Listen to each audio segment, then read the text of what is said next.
Hello everybody, you got your channel Suppressor. Today I'm going to be bringing you some patch notes for Advanced Warfare. These are the patch notes that came out around January 28, 2015 for Xbox. Still waiting on PlayStation's, I guess, approval system. That's what it says. So whatever. I don't know about PC. I'm not 100% on PC. But I'm going to be telling you what this patch did. It did pretty much only positive things to weapons, and I think that it's definitely done for the better, making a lot of the guns that they made unusable kind of usable again, and just making more guns available to be used. Because really, still the only things you really see are the BAL and the ASM-1 now. And since they've kind of like reworked it, you're going to start seeing other weapons included in the mix. Now I have the patch notes in front of me, and I will leave them in the comments as well, or not the comments, the description. And if you want to stick around after I explain these patch notes to my update or my uploading situation, yeah, go ahead. So let's get started. In-game updates adjusted the center point of some sniper scopes. This has to do with the Moore's default scope and the Atlas 20mm default scope. If you aim right dead center with your breath held and everything, wow, look at that host migration. That's the first time you'll ever see that. Last time you'll ever see that.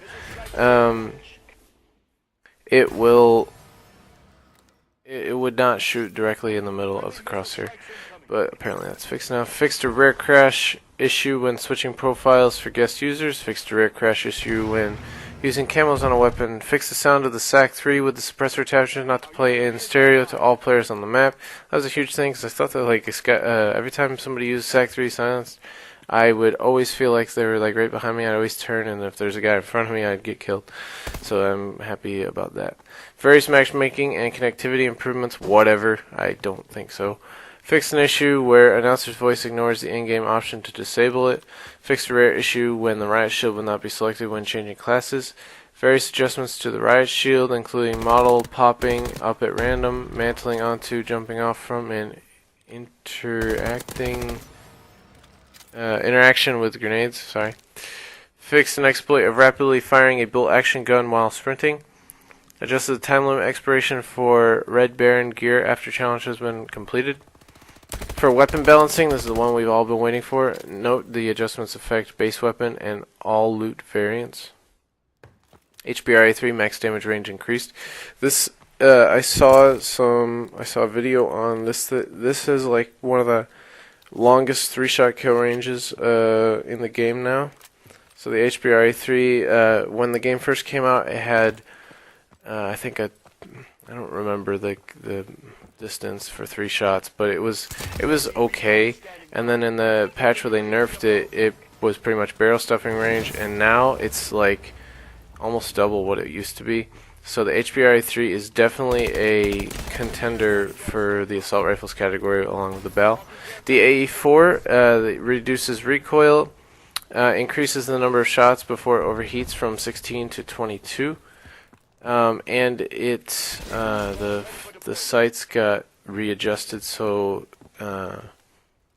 you weren't like guessing where the laser beam was going to go. EPM3 is pretty much a laser now, like a literal laser it is, but it doesn't recoil as bad as it used to. The TAG 19, what? That's not even a number. The TAG 19 max damage range increased. And reduced spread when using Gung Ho. I've seen some things where people have still used Gung Ho and it didn't really fix it at all. So I don't know how true that is. But the range is incredible now. It's pretty far. You can get one-shot kill ranges, or one-shot kills. So that's it for weapons. I guess on Twitter, Michael Country said that they might be rolling out another update in a few weeks for the more buffs and nerfs, maybe. So just keep an eye out for that. Security and anti-cheat updates. Added security updates and features. UI updates. Fixed a rare issue when supply drops would not open. This actually did happen to me. I lost like 2 or 3 of them, and I was like, where did they go? Adjusted kill feed speed. Yeah, it is kind of slow. I think it'll probably be faster now. Adjusted UI of EXO abilities. Descriptions for better readability. Fixed an issue where the default player was not always being displayed properly in virtual lobby. Fixed a rare issue where the player is unable to sign into their Call of Duty account if connection is interrupted. Clan updates. Added confirmation window when kicking a member from a clan. Fixed a rare issue where Clan Wars bonus XP was not being awarded. Fixed an issue where clan members could see your presence even if you were set to appear offline. Store updates. Fixed various issues when players not having access to the AE4 with the Season Pass. Fixed an issue where an item was not be marked purchase in the in-game store after installing. Improvements to the in-game store UI and purchasing. Game will no longer prompt a player to install Atlas Gorge if they already have it. Emblem updates. Fixed a rare issue with emblems on a second profile that sign in as a guest. Score streaks updates. Remove skull HUD element from system hack score streak UI effect. That happened a while ago. Yeah. So whatever. Adjusted the score value. Hold on a minute. Okay, so I just checked, and this is what it says. This is the current patch. I don't know why it says that for the system hack. Maybe Xbox still had it. I don't know, because PlayStation didn't have the skull since the last patch back in December. Whenever that was done, I don't remember. But anyway, moving on to just the view of the XS1 Vulcan. Kill cam, fixed a rare occurrence. Stand by 1 second, alright. Rare occurrence of the Goliath drop pod getting stuck after collided with an airbase score streak. Fixed an occurrence of the orbital care package getting stuck after collided with an air kill streak. Fixed an issue where player could become invisible when calling in a score streak. Fixed an issue where player's HUD would become blurry when using co-op score streak. Rank play updates. Adjusted rank play restrictions to include exostim and cloak. Improvements to party matchmaking. Fixed an issue when quitting a match in a promotional game where it wouldn't update correctly. Fixed an issue where there's an excessive penalty if a player quits after playing several rounds in a multi-round match. Added rank play division icons in game to replace existing rank icons in text scoreboard. Game mode specific updates. Adjusted various spawn logic for CTF and momentum. Fixed an issue where CTF was unresponsive players that were on top of the flag when it spawned. Fixed an issue with the CTF flag not returning if a player was standing on top of the spawn point. Addressed rare issue where CTF flag was not being returned immediately. Fixed issues when it was playing bomb after attempting to swap weapons in search. Adjusted dynamic event timing in search and rescue. Adjusted various spawning logic for uplink. Uplink satellite drone now freezes when round timer ends. Adjusted passing distance for the satellite drone. Some of these seem like they've already been implemented. I don't know why they're being repeated again, because I remember these patches, this happening, but I'm going to keep reading. Fixed an issue where going out of bounds on certain areas of the map would cause uplink satellites physics to behave strangely upon reset. Randomized loadouts to survivors and infected. Map specific. Fixed an issue where players are able to exploit certain objects to go out on the map. Fixed various out-of-map exploits on multiplayer maps. Fixed an issue on uplink satellite drone could get stuck in Blue Barrier on Detroit. Adjusted Warbird flight path on Atlas Gorge.